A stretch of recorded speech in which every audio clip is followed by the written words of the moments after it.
ये सेटिंग कर लो, फिर नहीं आएगा कभी अनाज में कचरा और ना जा पाएगा भूसे में अनाज के दाने। जी हाँ दोस्तों, आप सही सुना आप लोगों ने और सही देख रहे हैं आप अपनी स्क्रीन पे जो लिखा हुआ है। क्योंकि आज मैं आप लोगों को ऐसी ट्रिक बताने वाला हूँ जिससे अगर आप इस तरीके से अपनी मशीन की सेटिंग कर लोगे तो आपकी मशीन ना तो अनाज के दानों में कचरा आएगा और ना ही भूसे में अनाज के दाने फेंकेगी। ये ट्रिक बड़ी कारगर होने वाली है। थ्रेसर मशीन से संबंधित वीडियो मैंने पहले भी बनाया है, अगर आपने उस तरीके से अपनी मशीन की सेटिंग की होगी तो ये ट्रिक आप लोगों के लिए कारगर साबित होने वाली है। साथियों, बने रहिए हमारे साथ, वीडियो को पूरा देखना, अंत तक देखना, और अगर अभी तक आपने हमारे यूट्यूब चैनल को सब्सक्राइब नहीं किया है तो इसे सब्सक्राइब करना, बेल आइकन को दबाना। तो अब हम बात कर लेते हैं मशीन की सेटिंग के बारे में। थ्रेसर मशीन की सेटिंग पे बात करने से पहले आप लोगों से कहना चाहूँगा कि मैंने पहले भी 2 या 3 वीडियो थ्रेसर मशीन की सेटिंग से संबंधित बना रखे हैं और उन वीडियो का लिंक मैंने यहाँ डिस्क्रिप्शन में नीचे डाल रखा है। तो आप उन वीडियो को देखना, वो अगर आप उस तरीके से सेटिंग करोगे ना तभी ये सेटिंग कारगर होगी, पहले बता देता हूँ आपको। तो आप अपनी मशीन को ऐसे छेड़ना मत, पहले पूरी जानकारी लेना उसके बाद में अपनी मशीन को छेड़ना, नहीं तो कुछ गड़बड़ हो जाएगी तो फिर मेरी जिम्मेदारी नहीं रहेगी। तो जैसे मैंने बताया है उन दोनों तीनों वीडियो में, उसी तरीके से आप मशीन की सेटिंग करके ये सेटिंग करना। और अलग अलग कारखाने वाली मशीनों की अलग अलग सेटिंग होती है, तो अपनी मशीन को भी देखना और मैं अलग अलग मशीनों में बताऊंगा आपको अभी ये जानकारी। तो साथियों, आपने यहाँ पे एक वो देख रहे हैं इंगल, इंगल टाइप में यहाँ पे दिख रहा है जो हाल, हाल तो आप समझते होंगे थ्रेसर मशीन की हाल होती है, उसके लिए यहाँ पे एक इंगल लगी हुई है। और उस एंगल के यहाँ पे इस तरीके से पाए लगे हुए हैं दो, एक इस तरफ है एक इस तरफ है, ठीक है साथियों। और इसी तरीके से इसी एंगल की ही जैसी एक एंगल सामने की तरफ भी लगी हुई है जो अपनी हाल होती है उसके लिए ये लगाई जाती है। मैं दिखाता हूँ आपको,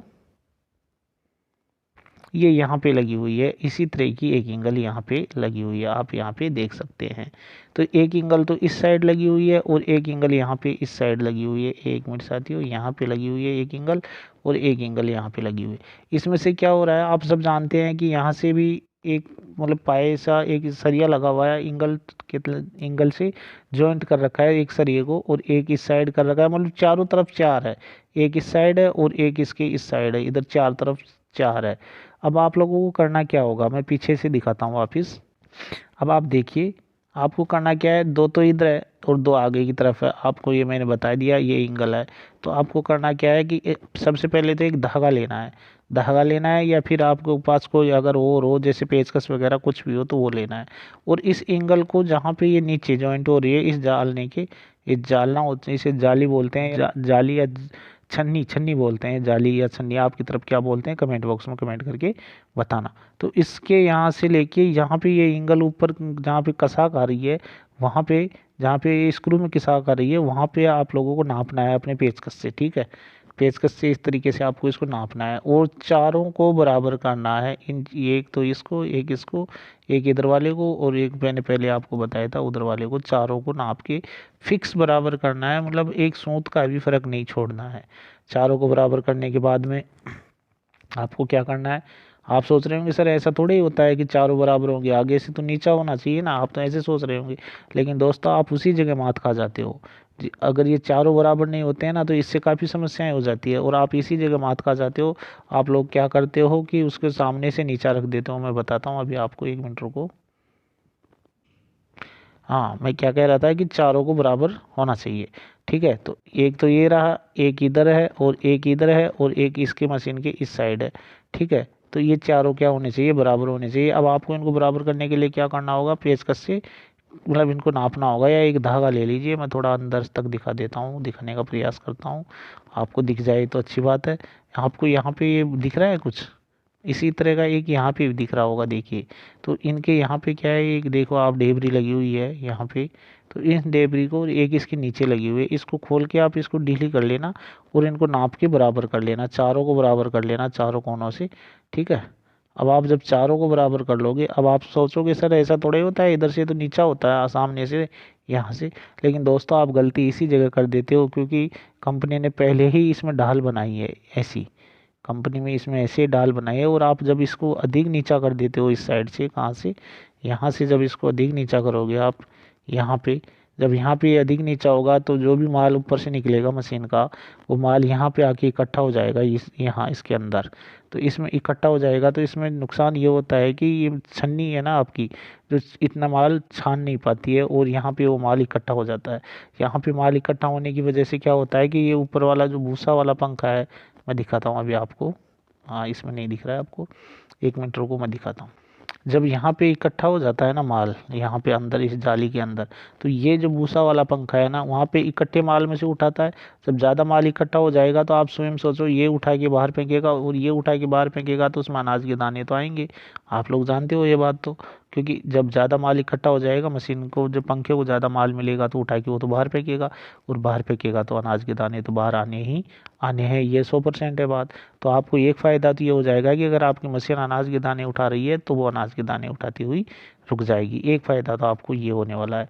साथ ही अगर आप इस तरीके से सेटिंग कर लोगे तो आपको जो कचरा आता है रास में, वो कचरा भी नहीं आएगा। क्यों? क्योंकि जब बराबर रूप से मशीन छानेगी और माल बराबर मिलता रहेगा उसको, तो वो क्यों आएगा कचरा?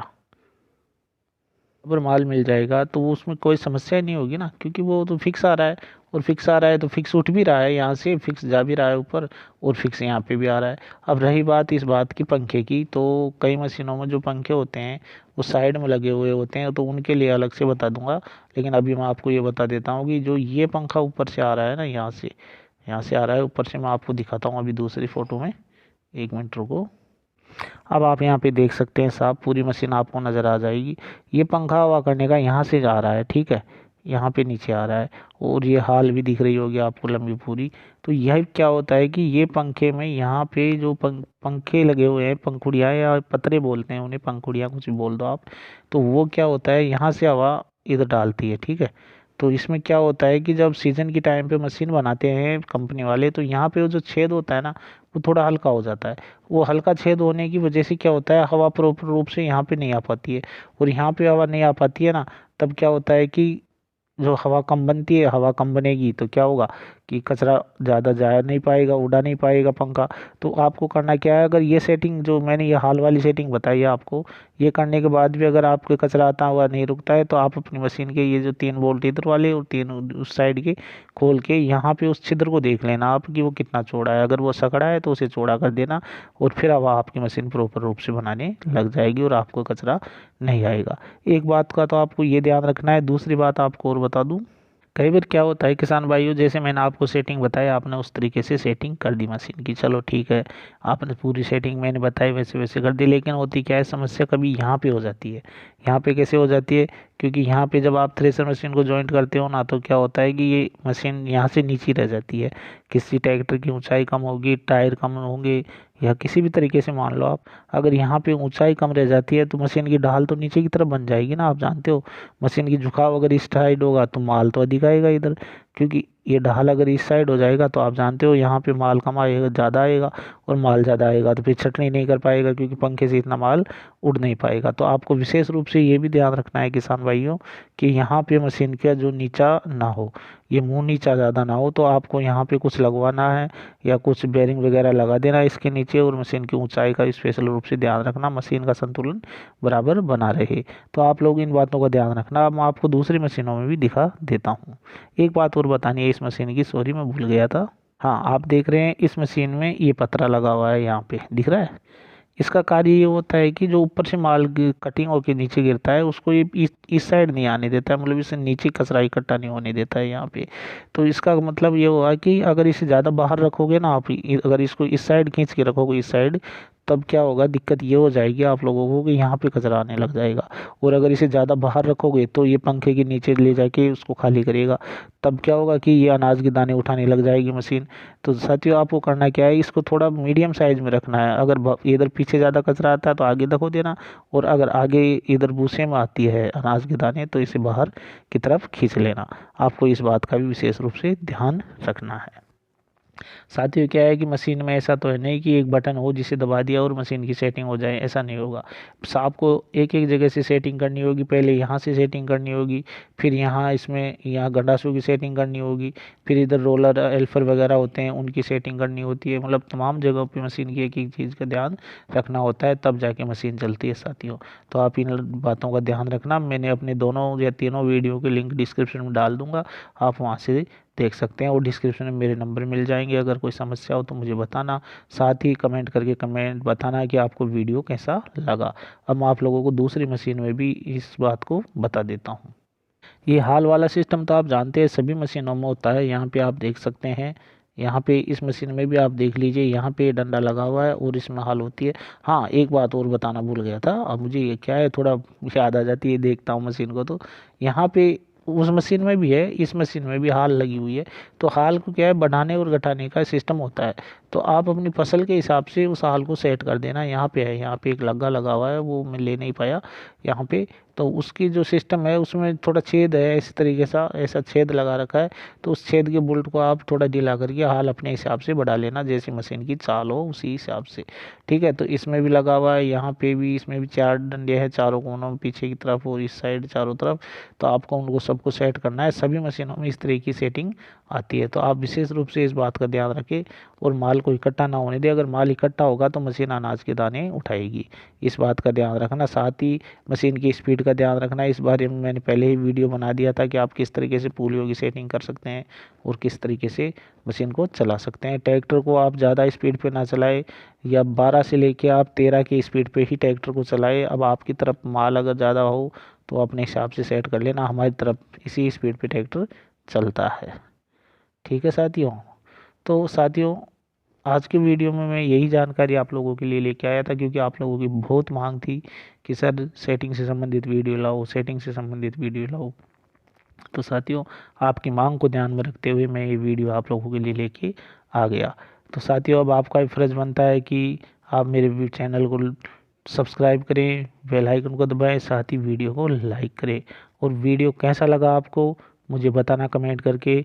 एक छोटा सा प्रयास है साथियों आप लोगों की मदद करने का। अगर मैं अपने प्रयास में सफल हो रहा हूँ तो मेरे वीडियो को लाइक कर देना और चैनल को सब्सक्राइब कर देना, और कमेंट करके ज़रूर बताना कि वीडियो आपको कैसा लगा। तो साथियों, आज की वीडियो में इतनी थी जानकारी। कल एक और वीडियो में एक और जानकारी के साथ आप लोगों के बीच में उपस्थित हो जाऊंगा। तब तक मुझे दीजिए आज्ञा। जय हिंद, जय भारत, जय जवान और जय किसान साथियों।